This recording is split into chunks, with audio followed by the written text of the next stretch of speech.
Hello, friends. It's Charles, and I didn't share what's happening in the news this week because we had our Greater Phoenix area September real estate snapshot come out, and I'm actually going to share my screen and show you those numbers so I can break those down for you instead. I really feel like this is a good thing to take a look at. I usually just post it, but I'm going to go ahead and explain it for you because there's some things going on in the market, mostly pertaining to questions people have about the market. Namely, when's the crash going to happen? We'll get into that, but let's just go ahead and start with the numbers one by one. New inventory. This is an abysmal number. We really like to see a lot more listings coming on than where we're at now. And the market has really decelerated. We like to talk about the speed of the market. And right now, the market is pretty level and it's slowed down. And that's not the same as a crash. We'll talk about that more as we go through the numbers. But with it, we like to see, with active listings there hanging out at about 12,000, we like to see that number more at around 28 to 32,000 to be a really healthy market. And so we've got low numbers of new inventory coming on. We've got low numbers of total listings available. And there's just not a lot of homes out there for sale for people to buy. And the analyst that I like to watch calls it the tale of two levers. And those levers are supply and demand, of course. In the economic world, everything always boils down to supply and demand.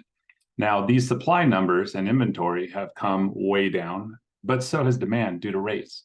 So we don't like supply and demand to be way out of whack. If demand is way over supply, then we have a lot of strong demand for buyers and it's a seller's market, right?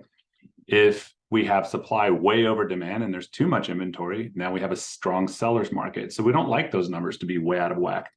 And the point is, even though these numbers are way down, so are buyers. So those numbers are kind of not at equilibrium. Depending on where you're at in the valley, that changes from buyers to seller's market, believe it or not. But that tells you also just how equal these numbers are, because depending on where you go in the valley, it might be a buyer's market or a seller's market. So we'll move on to numbers of closings. That's the lowest. I'm going to go backwards, actually. That just listed number, new inventory. This is a nice little factoid. That's the lowest just listed number in over 10 years. So yeah, we're pretty low. The average sales price, I skipped over closings. That closings number, let me take a look at closed sales. Up 5% month over month. So we're also down 28% from 2021. So again, telling the tale of the market that has slowed. Average sales price is down while median is up. What's going on there? How is that even possible? Well, the luxury market gets a vote. So what happened there with the average sales price, if you look back to last month, 556,000 to 553,000 this year, or excuse me, this month. And then if you look at median, 434,000, but it's up to 435,000. Basically, we just had the luxury price point change.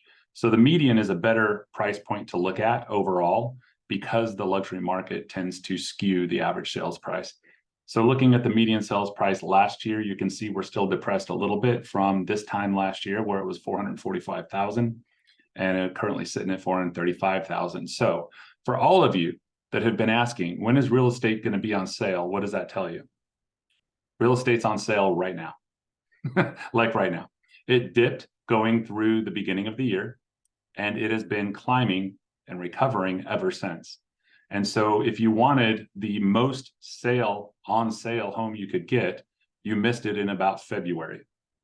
And it's been recovering ever since. I expect it to continue to recover, especially once rates recover and listers, have a little more confidence to list and more inventory hits and demand spikes. We could see a really different market as soon as rates change. And that we'll talk a little bit about what the analysts are saying about that after we're done with these numbers. So anyway, if you want to buy a house on sale, do that now. If you're an investor and you have the capital available, you may consider buying another investment right now, because that's what that's telling you. Sold to list price ratio, 97.8%. That's pretty darn good. That means they're getting 97.8% of the total price they're asking. You can see last year it was 97.6, so it's only 0.2 difference.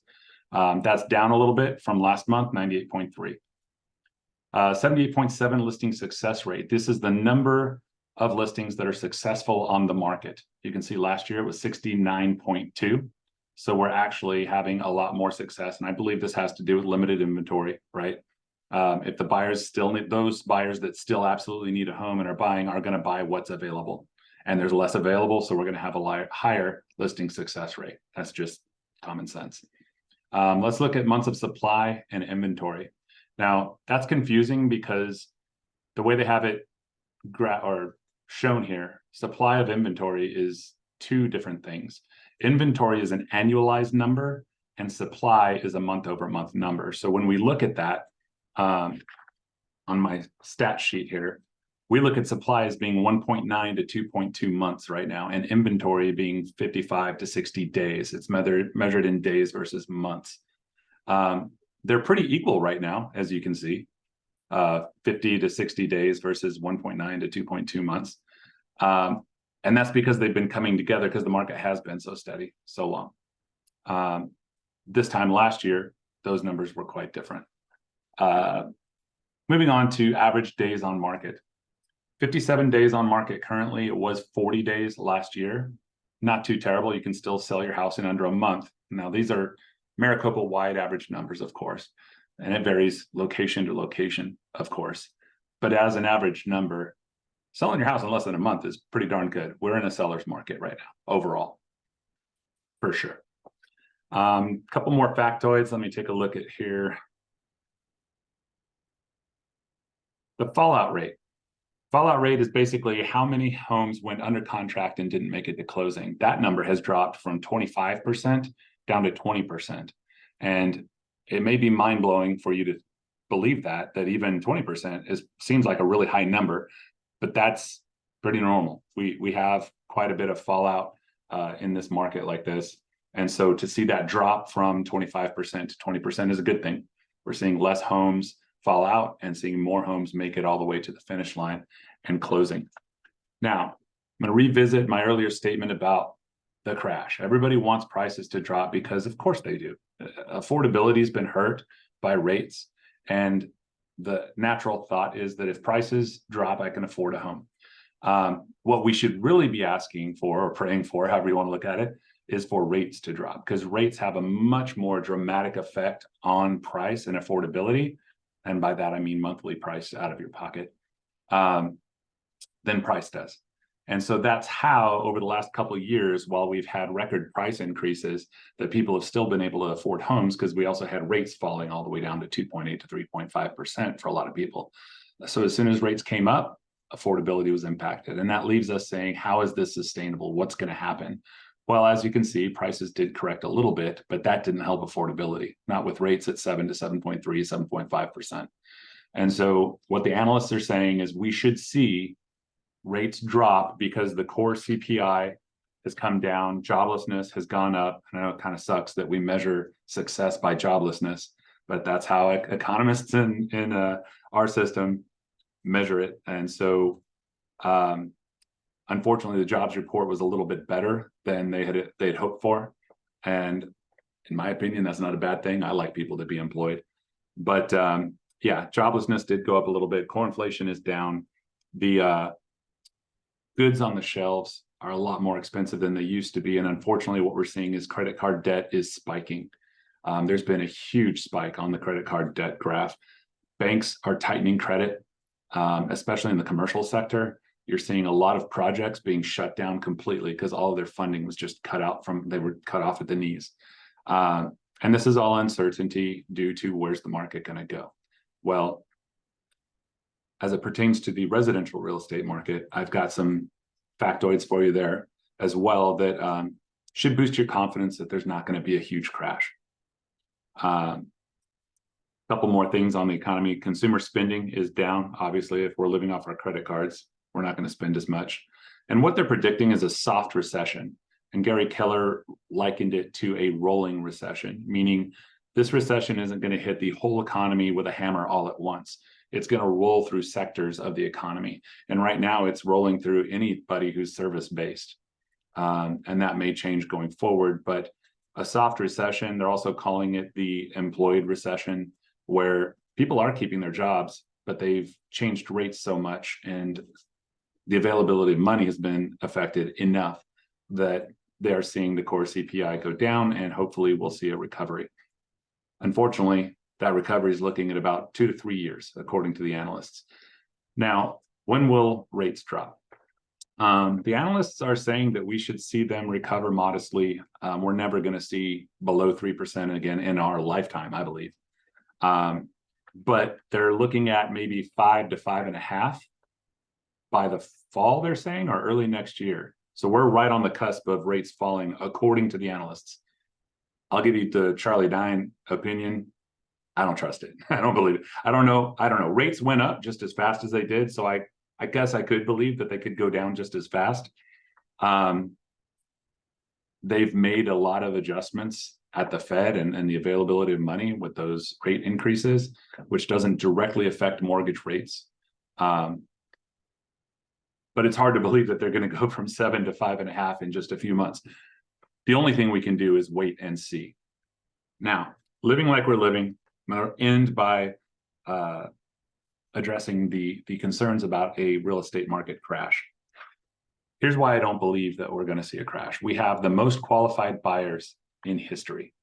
When we came through the last real estate financial crisis, a lot of things changed in lending, and lenders tightened their standards. And we haven't seen the liar loans come back. To a limited extent, we've seen some creative financing come back, but nothing like what happened in 2008. So as a result, since then, we have the most qualified buyers in history in home ownership.